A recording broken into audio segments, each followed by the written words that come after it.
안녕하세요. 꿈꾸는 이 팀장입니다. 오늘은요, 해외 전시회에 대해서 한번 말씀드려 보려고 합니다. 상품 소싱의 꽃, 해외 전시회예요. 여러분들 전시회 참관해 보신 적 있으신가요? 해외 전시회가 아니더라도요, 국내에서 하는 거예요. 코엑스, 킨텍스, 세텍, 그리고 각 지방별로 부산 백스코, 대구, 광주, 대전, 지역별로 있죠. 그 전시회 하는 데가. 그런데 혹시 참관해 보신 적 있으신가요? 우선은요, 그런 거부터 안 해보셨다고 하면 국내 전시회 먼저 한번 참관을 해보세요. 여러분들 국내 전시회 정말 많습니다. 건축전도 있고요, 유화박람회도 있고요, 생활용품 전시회 같은 것도 있고요. 이게 전시회가 섹터별로 분야별로 나눠져 있는데, 본인 분야의 전시회 혹은 본인이 관심 있는 제품들의 그런 분야의 전시회를 꼭 한번 국내 전시회부터 한번 참관을 해보세요. 참관하는데 비용 얼마 안 듭니다. 사전 신청하면 무료로 하는 데가 많고요. 그리고 사전 신청을 하더라도 5,000원이나 10,000원 정도의 참관비를 내고 전시회를 들어가는 경우들이 있는데, 여러분들 그 전시회를 참여하시면요, 여러분들의 보는 눈이 달라질 겁니다. 그거도 참여한다고 보는 눈이 달라져요. 여러분들, 제가요, 전시회를 얼마나 많이 다녔었냐면, 저는 참관이 아니라 아예 참여를 했습니다. 그 전시 부스를 얻어서요. 저는 처음 시작을 그렇게 했었고, 국내 전시회 1년에 한 10개 정도 전시를 다녔던 것 같아요. 그리고 해외 전시회는 1년에 한 3회에서 4회 정도? 그러다 보니까 국내 전시회, 해외 전시회를 아예 참여를 했었죠. 그리고 이 참여를 하면서 같이 다른 제품들도 봤어요. 그 전시에 나온 것들이 어떤지. 사람들이 없는 오픈 시간대에 제가 알바생이나 아니면 직원에게 저희 부스를 맡기고 제가 쭉 돌았죠. 전시장을 돌면서 어떤 제품들이 나왔는지, 어떤 지금 새로운 신상품들이 있는지, 이런 것들을 체크를 했었거든요. 전시회를 통해서. 근데 이게 국내 전시회뿐만이 아니라 해외 전시회에서도 마찬가지였습니다. 여러분들, 이 전시회가요, 제가 물론 여러분들 보고 전시회 여러분들 제품을 가지고 한번 참여를 직접 해보세요, 부스를 얻어서요, 이렇게 말씀드리고 싶지만 이거는 좀 너무 무거울 수 있습니다. 그래서 어쨌든 우리는 온라인 유통을 하는 사람들이니까 제품 소싱을 무조건 해야 돼요. 온라인으로 제품 소싱하는 건 좋습니다. 도매국이나 위탁 판매, 이런 오너클랜이나 이런 위탁 판매할 수 있는 사이트에서 우선은 소싱하는 거 좋아요. 그리고 이제 그거에 더 나아가서 1688이나 알리바바 쪽에서, 중국 쪽에서 소싱하는 거 좋습니다. 그런데요, 이게 한계가 명확합니다. 그리고 온라인만 하게 되면요, 여러분들 시야가 너무 좁아요. 오프라인 쪽에서 직접 보셔야 돼요.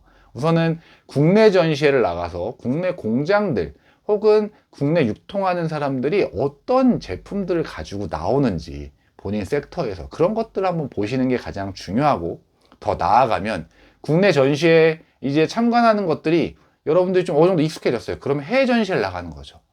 해외 전시회를 참관을 하러 나가는 거예요. 어떤 해외 전시회 나갑니까?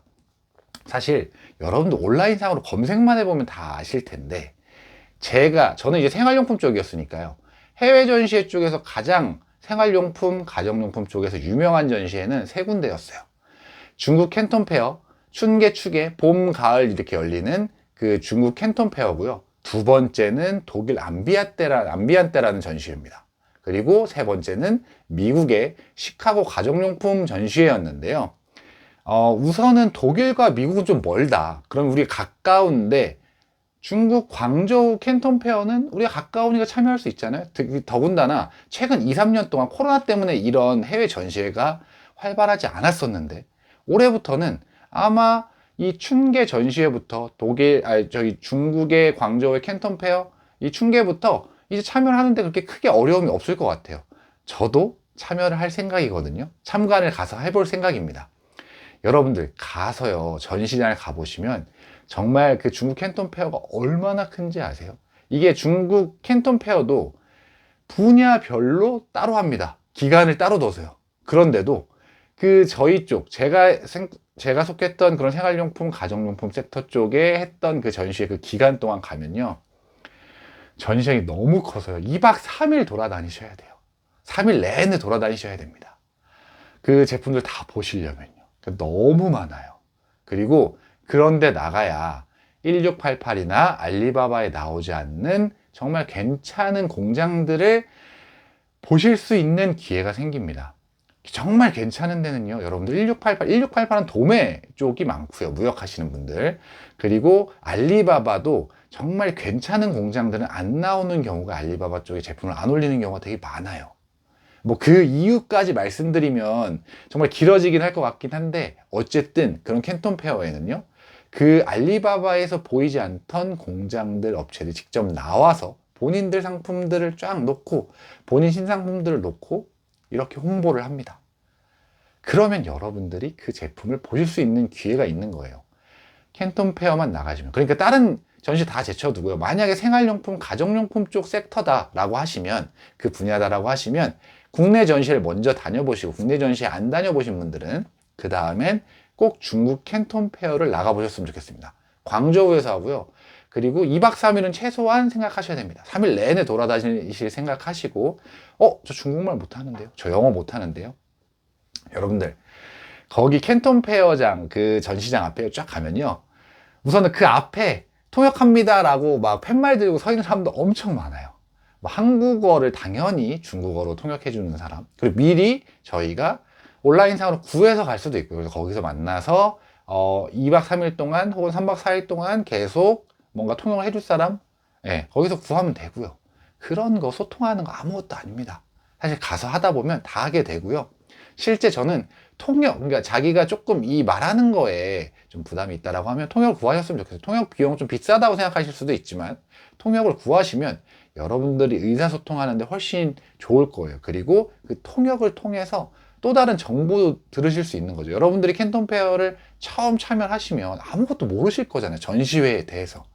그러면 그 통역이 이 전시장에는 어느 쪽으로 가면 되고요, 어디 섹터들이 있고요, 뭐 여기 이쪽에선 이렇게 돌면 되고요, 뭐 이런 것들을 알려줄 거예요. 식당은 저기 있고요. 그냥 그런 사소한 거부터, 카페 커피 드시려면 여기서 드시는 게 좋고요, 뭐 이런 식의.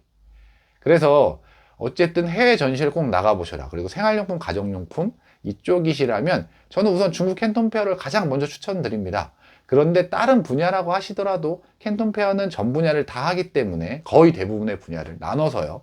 그러니까 중국 캔톤 페어를 나가보셨으면 좋겠습니다. 자, 제가 다시 한번 순서 정리해 드릴게요. 첫 번째, 국내 전시회를 한 번도 내가 가본 적이 없다 라고 하시면 국내 전시회부터 참관을 해보세요. 어떤 전시회부터 먼저 참관해 볼까요? 제가 당연히 판매하고 있는 제품, 그리고 그거 외에 본인이 관심 있는 분야. 예를 들면 내가 캠핑에 관심이 있어요. 그러면 캠핑 전시회를 가보는 거예요. 내가 육아를 지금 하고 있어. 그리고 애 용품에 대해서 관심이 많아요. 그러면 육아 박람회를 나가보시는 거예요. 죄송합니다. 네, 그래서 먼저 국내 전시회를 참관을 하셔라. 최소한 저는 2개, 3개 이상은 좀 다녀보셨으면 좋겠어요. 그러면 여러분들이 보는 눈이 정말 달라질 겁니다. 그래서 그 국내 전시회 먼저 나가서 한번 여러분들 소싱도 한번 시도해보고요. 물론 처음부터 안 될 겁니다, 여러분들. 그렇지만 그냥 시도해보시는 거예요. 뭐 온라인에서 판매하시는 데 있어요? 저희 온라인에서 좀 제가 좀 판매해볼 수 있을까요? 이런 식으로 시도를 한번 해보시고, 그 다음 스텝은 중국 캔톤 페어를 한번 가보자. 중국 광저우의 캔톤 페어를 나가서 그 넓은 섹터를 2박 3일, 3박 4일 동안 한번 돌아다녀 보는 거죠. 통역을 끼고요. 혹은 뭐 언어에 자신 있다라고 하시면 본인이 그냥 가시면 되고요. 그래서 그 수많은 업체들, 중국 공장뿐만이 아니라 해외 바이어들도 캔톤 페어에 많이 나오거든요. 이번에 이제 아마 코로나가 중국 쪽에서 봉쇄 정책이 끝났기 때문에 이번에는 해외 바이어들도 꽤 나올 겁니다. 해외 바이어가 아니라 해외 업체들이요. 국내에서도 코트라 통해서 많이 나가고요. 지자체에서도 많이 나갑니다, 캔톤 페어는요. 그래서 그런 해외 업체들도 보실 수가 있고, 또 저희 주 목적인 중국 공장들을 보실 수가 있어요. 직접 컨택할 수 있는, 여러분들 온라인상이 아닌 직접 말로써 그 사람 담당자와 컨택 포인트를 얻을 수가 있어요. 얘기도 해보실 수 있고요. 물론 처음부터 여러분들이 해외 전시에 나가서 좋은 업체를 발견할 수 있다, 저는 사실 힘들 거라고 봅니다. 그렇지만 그 전시회가 한 번이 되고 2번이 되면 점점 보는 눈이 생기실 거예요. 좋은 공장을 고르는 그런 눈이 생길 겁니다. 이런 좋은 공장을 고르는 팁도 있죠, 당연히요.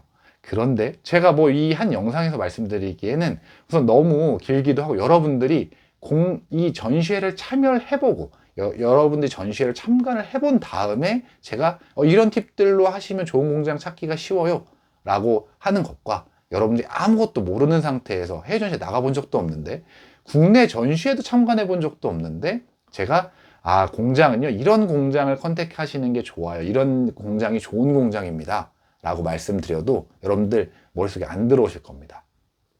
그래서 가장 중요한 거는 국내 전시회를 먼저 참관을 해보고, 그 다음에 국내 전시회를 쭉 몇 군데 참관을 해봤다고 하면 해외 전시회도 꼭 참관해서 소싱을 해보셔라. 그리고 정말 여기서 제대로 소싱을 하시면요, 여러분들이 1688이나 알리바바에서 할 수 없었던, 그리고 정말 괜찮은 공장들을 만날 기회가 있습니다. 이건요 제가 해봤기 때문에 확신합니다. 여러분들이 온라인상으로 1688, 알리바바 이쪽에서만 소싱하시면 딱 거기서 끝나시는 거라고 보시면 돼요. 근데 여러분들이 해외 소싱까지 제대로 된 해외 소싱을 하신다고 하시면 전시회까지 참관을 하셔서 그런 업체들과 직접 전시회에서 컨택을 해보시면 여러분들이 보는 시야가 넓어지고 훨씬 좋은 공장을 컨택할 수 있는 확률이 올라갈 겁니다. 제가 오늘은요 제가 생각하는 상품 소싱의 꽃, 해외 전시회 참관, 해외 전시회를 통한 소싱에 대해서 한번 말씀드려 봤습니다. 오늘 제 영상이 마음에 드셨다면 좋아요랑 구독 눌러주시면 너무 감사하고요. 그런 거 눌러주시면 제가 이 채널을 유지하는데 정말 큰 도움이 됩니다. 다음번에는 더 좋은 영상으로 찾아올 수 있도록 하겠습니다. 이상 꿈꾸는 이 팀장이었습니다. 감사합니다.